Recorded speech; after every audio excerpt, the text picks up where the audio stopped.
استغفار کی تعریف، یعنی استغفار ہے کیا چیز؟ استغفار کے معنی ہے مغفرت طلب کرنا، یعنی بخشش مانگنا، باب استفعال ہے عربی میں.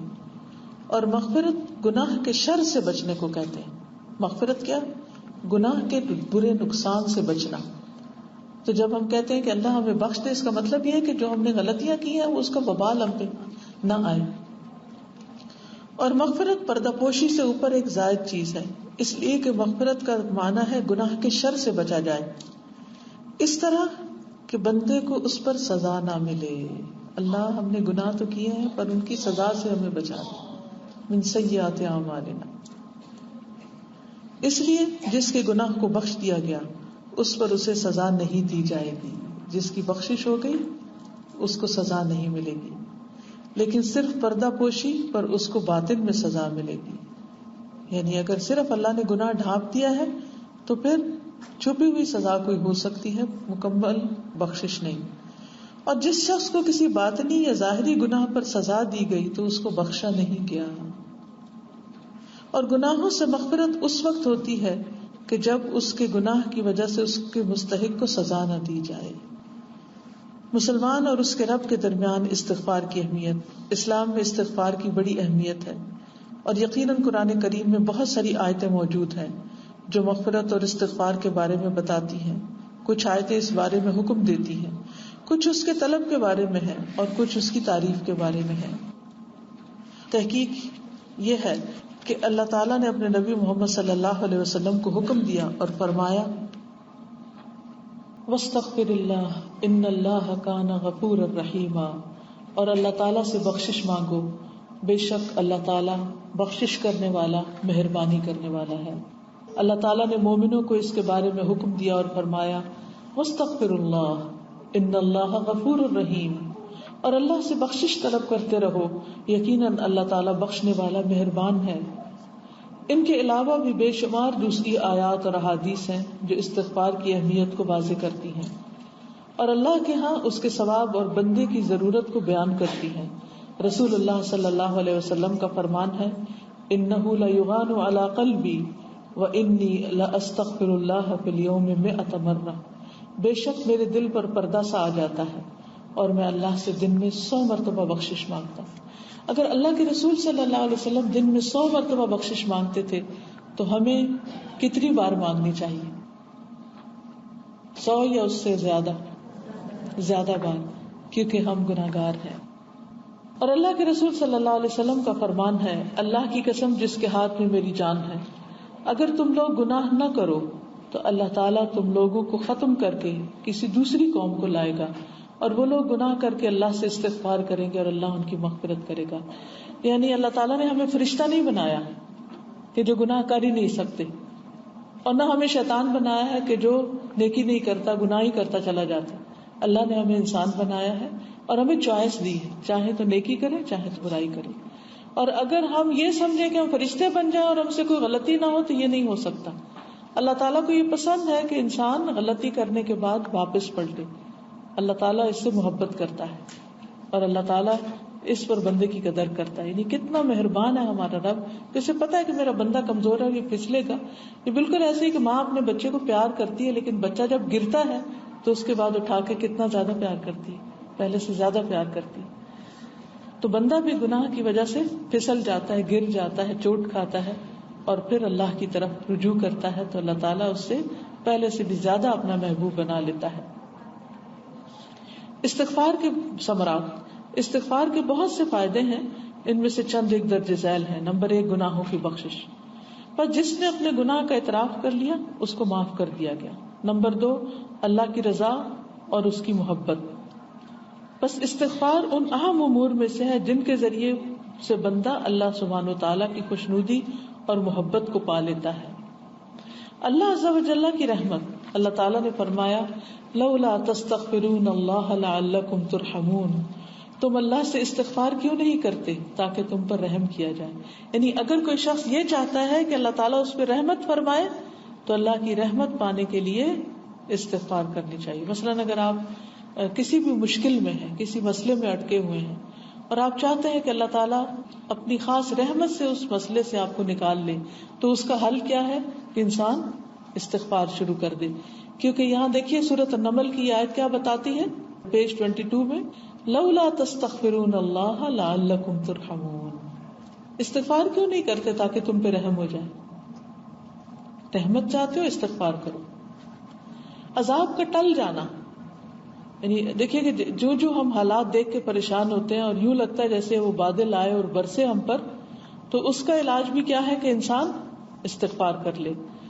جیسے کہ اللہ تعالیٰ نے فرمایا وما كان الله ليعذبهم وانت فيهم وما كان الله معذبهم وهم يستغفرون. اور اللہ تعالیٰ ایسا نہ کرے گا کہ ان میں آپ کے ہوتے ہوئے ان کو عذاب دے، اور اللہ ان کو عذاب نہ دے گا اس حالت میں کہ وہ استغفار بھی کرتے ہوں. پھر بہت زیادہ خیر و برکت کا ہونا. اللہ تعالیٰ نے فرمایا وَيَا قَوْمِ اسْتَغْفِرُوا رَبَّكُمْ ثُمَّ تُوبُوا إِلَيْهِ يُرْسِلِ السَّمَاءَ عَلَيْكُمْ مِدْرَارًا وَيَزِدْكُمْ قُوَّةً إِلَىٰ قُوَّتِكُمْ. اے میری قوم، تم اپنے پالنے والے سے اپنے گناہوں کی معافی طلب کرو اور اس کی جناب میں توبہ کرو تاکہ وہ برسنے والے بادل تم پر بھیج دے اور تمہاری طاقت پر مزید طاقت اور قوت بڑھا دے. یہ اللہ کے وعدے ہیں جو پکے وعدے ہیں، سچے وعدے ہیں کہ جو قوم استغفار کرے گی اللہ تعالیٰ اس پر اپنی رحمتیں برسائے گا اور ان کو پہلے سے زیادہ طاقتور بنا دے گا. اور اللہ تعالیٰ نے فرمایا فَقُلْتُ اسْتَغْفِرُوا رَبَّكُمْ إِنَّهُ كَانَ غَفَّارًا يُرْسِلِ السَّمَاءَ عَلَيْكُمْ مِدْرَارًا وَيُمْدِدْكُمْ بِأَمْوَالٍ وَبَنِينَ وَيَجْعَلْ لَكُمْ جَنَّاتٍ وَيَجْعَلْ لَكُمْ أَنْهَارًا. اور میں نے کہا اپنے رب سے اپنے گناہ بخشواؤ اور معافی مانگو، وہ یقیناً بڑا بخشنے والا ہے، وہ تم پر آسمان کو خوب برستا ہوا چھوڑ دے گا اور تمہیں خوب پے در پے مال اور اولاد میں ترقی دے گا، تمہیں باغات دے گا، تمہارے لیے نہریں نکالے گا. یعنی دنیا کی نعمتیں بھی استغفار سے ملتی ہیں، یعنی تمہارے سارے مسائل حل ہو جائیں گے. استغفار دلوں کو روشن اور ظاہر کرتا ہے. استغفار گناہوں کو مٹاتا اور دلوں پر لگے ہوئے گناہ اور معاصی کے میل کچیل کو صاف کرتا ہے. یعنی اگر دل کی بے چینیاں بڑھ جائیں، دل کا کرب بڑھ جائے، دل کسی چیز میں نہ لگے، دل پریشان ہو، تو اس کو چمکانے کے لیے استغفار کی کثرت. استغفار بندے کے لیے ہمیشہ ضرورت کی چیز ہے. وہ دن رات کے ہر لمحے میں اس کا محتاج ہوتا ہے، بلکہ وہ اپنے اقوال اور احوال میں ہمیشہ اس کا مستر ہوتا ہے، یعنی بے چین ہوتا ہے اس کے لیے، اور اپنے حاضر و غائب ہونے میں بھی، کیونکہ اس میں بہت ساری مصلحتیں ہیں جو کہ بھلائیوں کو اکٹھا کرتی اور نقصان دینے والی چیزوں کو دور کرتی ہیں، اور ایمان، یقینی اور بدنی اور قلبی اعمال میں طاقت و قوت کو بڑھانے کو طلب کرتی ہیں. استغفار حق گوئی اور وقار اور بردباری عطا کرتا ہے. اس لیے وہ شخص جو یہ پسند کرے کہ اللہ سے بردباری کا معاملہ کرے تو اس کے لیے مناسب ہے کہ وہ استغفار سے مزین ہو، کیونکہ استغفار بندے کو بردباری اور وقار کا عادی بناتا ہے اور اس سے زبان صحیح رہتی ہے اور اسے حق گوئی اور حق بیانی کا عادی بناتا ہے. یعنی ہم بعض اوقات اپنی زبان سے اتنے پریشان ہوتے ہیں کہ ہم نے کیوں کوئی بات کر دی، یا ہماری زبان سے یہ نہ نکلتا، کیونکہ بعض اوقات زبان سے نکلی ہوئی باتیں انسان کے آگے آ جاتی ہیں اور اس کی نعمتیں تکلیفوں میں بدل جاتی ہیں. تو ایسی صورت میں بھی انسان کو استغفار کرنا چاہیے. یعنی جب کوئی منہ سے بھول چوک کے بات نکل جائے یا جلدی میں بات نکل جائے تو انسان استغفار کرے تاکہ اس کا وبال اس پر نہ پڑے. استغفار سے کثرت عبادت اور دنیا میں زہد اور تقوی پیدا ہوتا ہے. استغفار کے لیے ندامت اور توبہ ضروری ہے اور یہ عبادات کے اندر زیادہ مطلوب ہوتا ہے. اللہ تعالیٰ نے فرمایا ان الحسنات یذہبن السیئات، یقیناً نیکیاں برائیوں کو دور کر دیتی ہیں. استغفار سے گناہ مٹتے اور درجات بلند ہوتے ہیں. اللہ تبارک و تعالیٰ کا فرمان ہے وَمَن يَعْمَلْ سُوءًا أَوْ يَظْلِمْ نَفْسَهُ ثُمَّ يَسْتَغْفِرِ اللَّهَ يَجِدِ اللَّهَ غَفُورًا رَحِيمًا. جو شخص کوئی برائی کرے یا اپنی جان پر ظلم کرے پھر اللہ تعالیٰ سے استغفار کرے تو وہ اللہ کو بخشنے والا، مہربانی کرنے والا پائے گا. ایک دوسری جگہ اللہ تعالیٰ کا فرمان ہے یا ایھا الذین آمنوا توبوا الی اللہ توبۃ نصوحا عسى ربکم ان یکفر عنکم سیئاتکم ویدخلکم جنات تجری من تحتها الانہار. اے ایمان والو، تم اللہ کے سامنے سچی خالص توبہ کرو، قریب ہے کہ تمہارا رب تمہارے گناہ دور کر دے اور تمہیں ایسی جنتوں میں داخل کرے جن کے نیچے نہریں جاری ہیں. استغفار سے روزی میں کشادگی اور مال اور اولاد میں بڑھوتری ہو جاتی ہے. سیدنا نوح نے اپنی قوم سے کہا جس کا ذکر اللہ تعالیٰ نے قرآن شریف میں کیا ہے. فَقُلْتُ اسْتَغْفِرُوا رَبَّكُمْ إِنَّهُ كَانَ غَفَّارًا يُرْسِلِ السَّمَاءَ عَلَيْكُمْ مِدْرَارًا وَيُمْدِدْكُمْ بِأَمْوَالٍ وَبَنِينَ وَيَجْعَلْ لَكُمْ جَنَّاتٍ وَيَجْعَلْ لَكُمْ أَنْهَارًا. اور میں نے کہا اپنے رب سے اپنے گناہ بخشواؤ اور معافی مانگو، وہ یقیناً بڑا بخشنے والا ہے. وہ تم پر آسمان کو خوب برستا ہوا چھوڑ دے گا اور تمہیں خوب پے در پے مال اور اولاد میں ترقی دے گا اور تمہیں باغات دے گا اور تمہارے لیے نہریں نکال دے گا.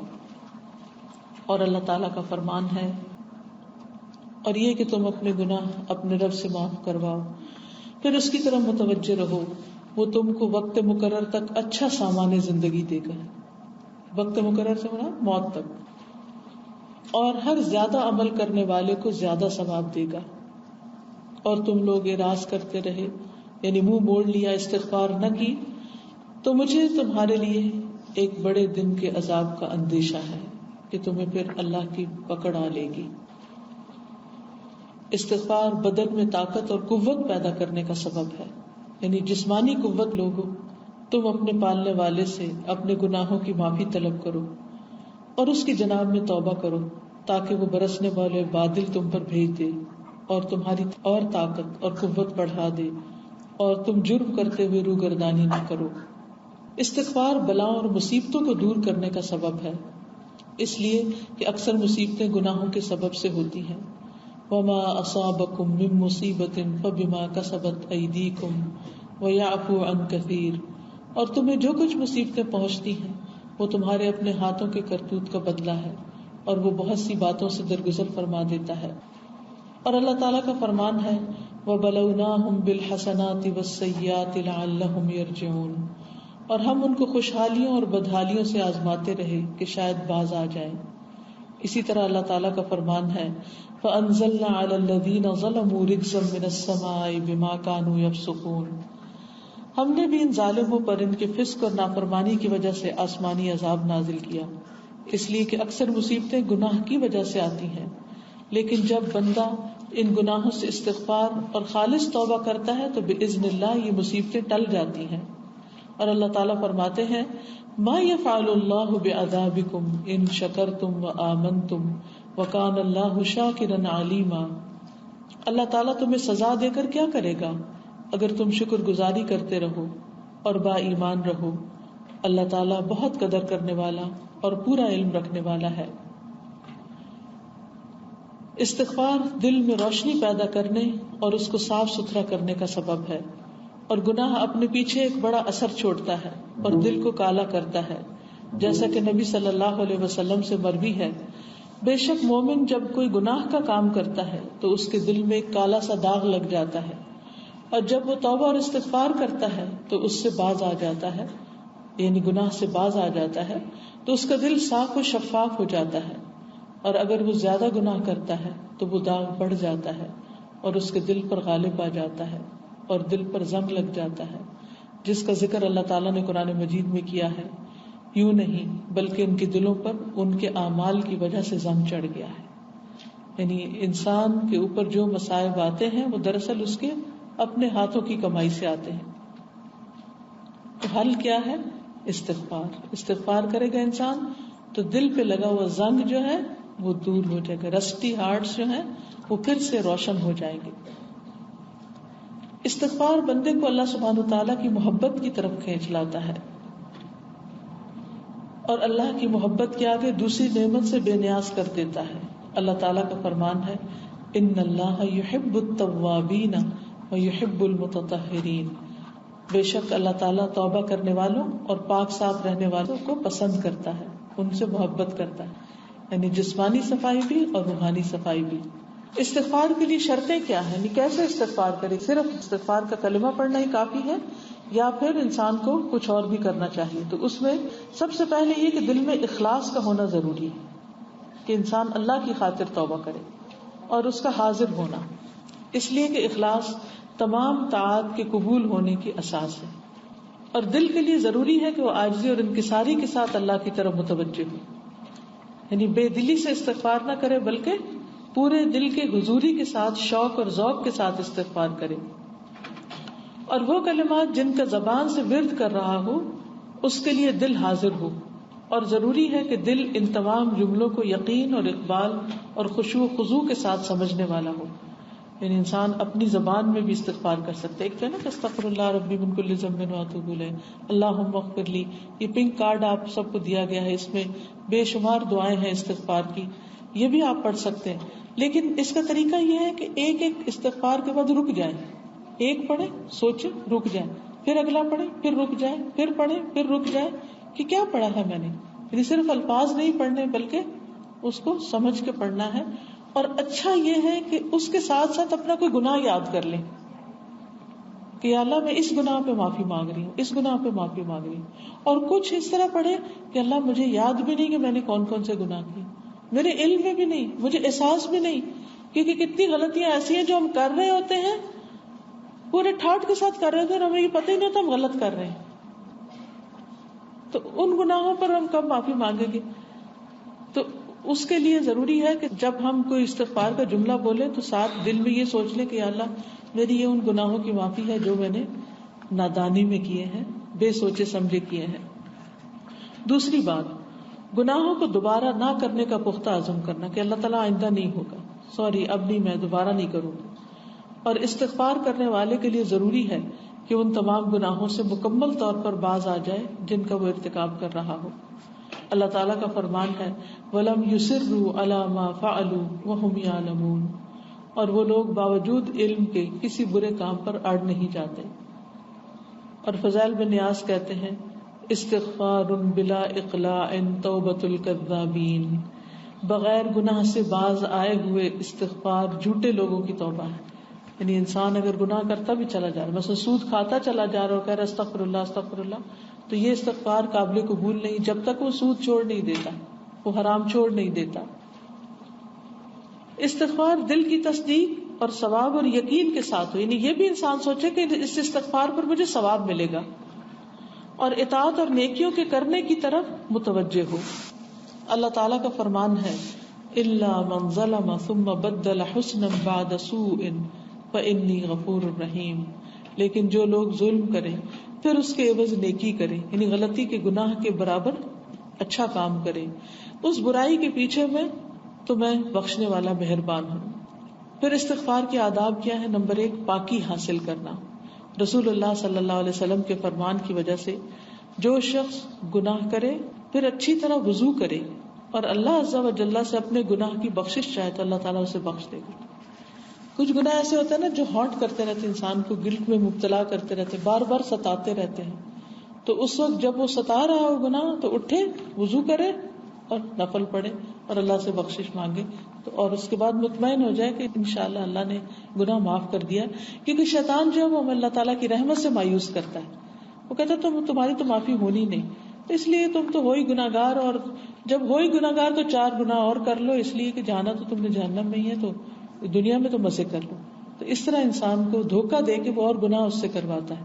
تو اس سے انسان کو بچنا چاہیے اور یقین رکھنا چاہیے کہ جب میں صحیح طور پر اللہ کی طرف رجوع کروں گا تو اللہ تعالیٰ مجھے معاف فرما دے گا. پھر آپ صلی اللہ علیہ وسلم نے قرآن مجید کی اس آیت کی تلاوت فرمائی جب ان سے کوئی ناشائستہ کام ہو جائے یا کوئی گناہ کر بیٹھے تو فوراً اللہ کا ذکر اور اپنے گناہوں کے لیے استغفار کرتے ہیں. فی الواقع اللہ تعالیٰ کے سوا اور کون گناہوں کو بخش سکتا ہے. نمبر 2، افضل وقتوں کا اختیار کرنا، کیونکہ مناسب وقت کے اختیار کرنے سے دل حاضر رہتا ہے اور اس میں خشوع و خضوع پیدا ہوتا ہے. اور افضل وقت ہے رات کا آخری حصہ. رات کے آخری حصے میں استغفار کرنے والوں کی اللہ تعالیٰ نے تعریف کی ہے، والمستغفرین بالاسحار، اور پچھلی رات کو وہ بخشش مانگنے والے لوگ ہیں. یہ جنت میں جانے والوں کی صفت ہے. اور اللہ سبحانہ وتعالیٰ آسمان دنیا پر تشریف لاتے ہیں اور پکارتے ہیں ہے کوئی گناہوں سے معافی مانگنے والا تو میں اس کو بخش دوں. نمبر 3، کثرت سے استغفار کرنا. اس بارے میں قرآن شریف کی بہت ساری آیتیں دلالت کرتی ہیں اور بہت ساری احادیث نبویہ جو استغفار کے لیے ابھارتی ہیں اور استغفار کرنے والوں کی تعریف کرتی ہیں. نمبر 4 یہ کہ استغفار کو اپنے تمام امور کے آخر میں رکھے، یعنی استغفار سے دعا ختم کرے، مجلس کا اختتام کرے. عبداللہ بن عباس سے سورۃ اذا جاء نصر اللہ والفتح سے رسول اللہ صلی اللہ علیہ وسلم کی موت کے قریب آنے کا استنباط ہوا، اس لیے کہ اس صورت کے اندر آپ کو استغفار اور تسبیح کا حکم دیا گیا کہ آپ کے اب ساری فرائض ختم ہو چکے ہیں، پورے ہو چکے ہیں، آپ کی ڈیوٹی ختم ہو گئی، اب جانے کی تیاری ہے، اب استغفار کیجیے.